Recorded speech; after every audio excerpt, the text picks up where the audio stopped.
আসলে একটা মেয়ে যখন সংসার জীবনে প্রবেশ করে তখন কিন্তু তার অনেক কিছু পারতে হয়। আর যখন সে মা হয়ে যায় তখন কিন্তু তার দায়িত্বটা আরো অনেক গুণ বেশি। আসসালামু আলাইকুম, সবাই কেমন আছেন? আমি আলহামদুলিল্লাহ অনেক ভালো আছি। আর আজকে মেয়ের আবদার মেটানোর জন্যই সকাল সকাল মেয়ের জন্য বানাচ্ছি পাটিসাপটা পিঠা। তো এই নারকেলটা কিন্তু আমি গত রাতেই করে রেখেছিলাম। আসলে মেয়েকে কালকে যখন ঘুম পাড়াবো, তখন গল্প করতে, করতে হঠাৎ করে সে বলছিল পিঠা খাবে। কিন্তু তখন তার চোখে একদম ঘুম ঢুলুঢুলু ছিল। সেইজন্য রাতে আর পিঠা করা হয়নি। এইজন্য সকালে উঠে ওর জন্য আগে পিঠাটা করে নিচ্ছি। আর ঘরে এই মুহূর্তে আমি হাতের কাছে যা পেয়েছি সেগুলো দিয়েই এই পিঠাটা করছি। শুরুতে কিন্তু এখানে ব্যাটারটা রেডি করে নিলাম। আর ব্যাটারটা রেডি করার জন্য এখানে কিন্তু আমি চালের আটা আর কিছুটা ময়দা এখানে ব্যবহার করেছি। মানে ময়দা বলতে গমের আটাটা।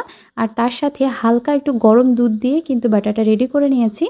আর এখানে নারকেলের পুরটা এখন তৈরি করে নিচ্ছি। তো নারকেলটা শুরুতে একটু হালকা ভেজে সেখানে আরেকটু চিনি দিয়ে দিব। চিনি দিয়ে আরেকটু ভেজে যখন একটু লাল, লাল হয়ে যাবে সেখানে দুধ দিয়ে দিব। দুধ দিয়ে তারপর এটাকে কিন্তু এরকম ঘনত্ব রেখে মানে নারকেলের পুরটা তৈরি করে নিব। তো আপনারা এখানে গরম মসলা ব্যবহার করতে পারেন, মানে গোটা মসলাটা ব্যবহার করতে পারেন। আসলে আমি দেখি যে গোটা মসলা শেষ হয়ে গেছে, সেজন্য এখানে আমার এটা আর দেওয়া হয়নি। আর এখানে আমি পুরোটাই কিন্তু লিকুইড দুধ দিয়েই কিন্তু নারকেলের পুরটা রেডি করেছি। যদি আপনাদের কাছে কনডেন্স মিল্ক থাকে এবং গুঁড়া দুধ থাকে তাহলে এটাও ব্যবহার করবেন। এটা ব্যবহার করলে আমার কাছে বেশি টেস্টি মনে হয় এই পিঠাটা। তো যেহেতু হুটহাট করেই আজকে আমি এই পিঠাটা বানাচ্ছি, তো বাসায় এই জিনিসগুলো ছিল না আসলে। সেজন্য শুধুমাত্র লিকুইড দুধ দিয়েই কিন্তু আমি নারকেলের পুরটা রেডি করে নিয়েছি।